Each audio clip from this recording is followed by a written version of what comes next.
KBC में करोड़पति पति। सूरज के जीवन का एक ही फंडा था कि मेहनत तो गधा भी करता है, घर बैठे जो कमाए समझदार वही होता है। इसीलिए उसने कभी नौकरी ही नहीं ढूंढी। इस बात से हालांकि उसकी पत्नी शिखा बिल्कुल भी अग्री नहीं करती थी, पर फिर भी सूरज को समझाना बेकार था। टीवी में कैसे बनोगे करोड़पति का ऐड देखकर उसे लगा कि बस अब तो घर बैठे ही वो करोड़पति बन सकता है, और उसके पीछे उसने अपने सारे सोर्सेस एक्टिव कर दिए। 2 हफ्ते में उसके कलीग के साले के पड़ोसी के बेटे का सोर्स निकलता है जो कि उसे शो में पहुंचा सकता है, और सूरज उससे मिलने चला जाता है। अच्छा, तो हमें मुकेश जी बता रहे थे कि आप हमें शो में पहुंचा सकते हैं। हाँ, उसमें कोई तकलीफ नहीं है। मैं कल अगर कोशिश करूँ तो इसी महीने में आपका नंबर आ जाएगा। अरे ये तो बहुत बढ़िया हो गया। अच्छा, वो सिलेबस और क्वेश्चन पेपर का कोई जुगाड़ है क्या? उसका तो कोई जुगाड़ नहीं है। तो वो वाकई में कुछ भी पूछ सकते हैं? हाँ, वो तो बच्चन जी पर है, जो पढ़ते हैं वो पूछ लेते हैं। पहली कोशिश फेल होने पर अब सूरज के सामने एक बहुत बड़ा सवाल था कि आखिर जवाब कहाँ से लाए। तब शिखा ने एक सजेशन दिया, क्यों ना सूरज अपने चचेरे भाई सुमित से मदद मांगे, जो कि यूपीएससी की तैयारी कर रहा था। हालांकि इतनी मेहनत करना सूरज को समझ में नहीं आता था, पर कोई और रास्ता ना मिलने पर वो आखिर सुमित से बात करता है। अरे सुमित, हमारा कैसे बनोगे करोड़पति के लिए सिलेक्शन होने वाला है। तुम हमें थोड़े चिट बनाने में मदद करोगे क्या? अरे भैया, चिट बनाए तो सालों हो गए, उसमें हमारा एक्सपर्टीज नहीं है। बल्कि आप बोलो तो हम आपकी पढ़ने में जरूर मदद कर सकते हैं। हट, कैसी अनाप शराब बातें कर रहा है तू। सूरज ने सुमित को मना तो कर दिया था, पर तैयारी करने के सिवाय कोई चारा उसे दिख भी नहीं रहा था। खासकर जब 12 के पेपर लीक करने के एक्सपर्ट शुक्ला जो भी हाथ जोड़ लेते हैं।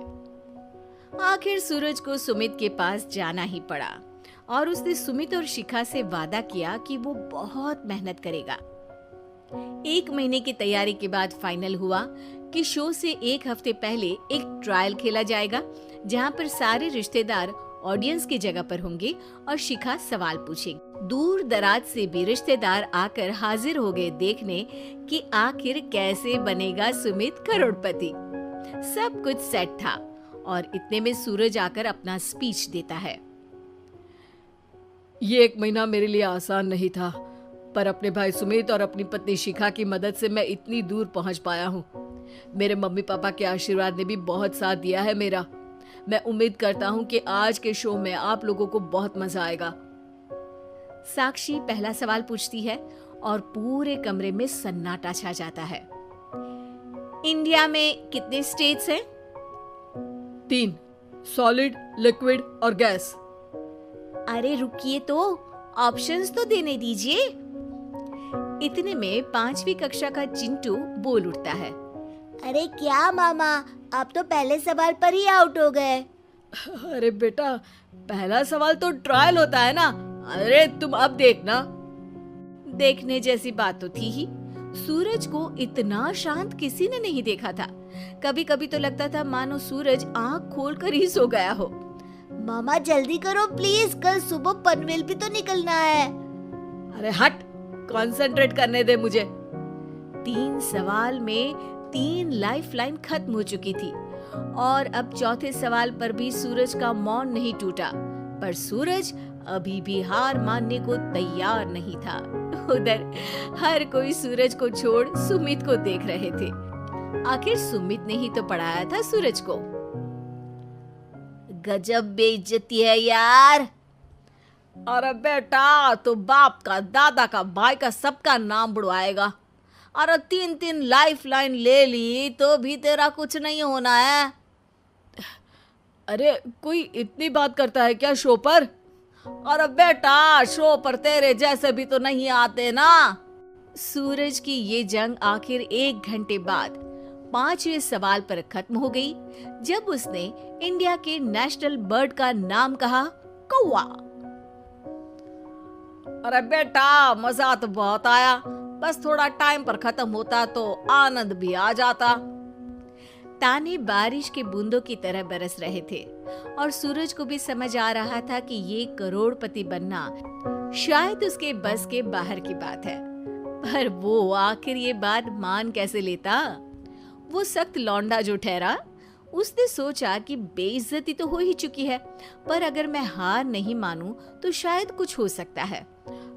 शिखा, तुम देखना, असली शो में आग लगा दूंगा, आग, करोड़पति बनूंगा मैं। हाँ, सब्जियां खत्म हो गई है घर पे, ले आओ। पहले पति बन जाओ, फिर करोड़पति बनना। अरे गजब बेइज्जती है यार। बेटा, अभी तो घर पर ही हुई है, 1 हफ्ते में तो तुम देश के सामने करवा कर आओगे। वैसे जब टीवी पर जाओ ना तो बस अपने मम्मी का ही नाम लेना, ठीक है? कोई पूछे तो बोलना कि पापा नहीं है मेरे। अरे पढ़ाई की, पेपर निकलवाए, इतने सारे लोगों को खाना खिलवाया, क्या फर्क पड़ा? इसीलिए मैं कहता हूँ कि मेहनत तो गधा भी करता है, घर बैठे जो कमाए वही सिकंदर। लेकिन मामा, गधे भी जानते हैं कि हमारा राष्ट्रीय पक्षी मोर है।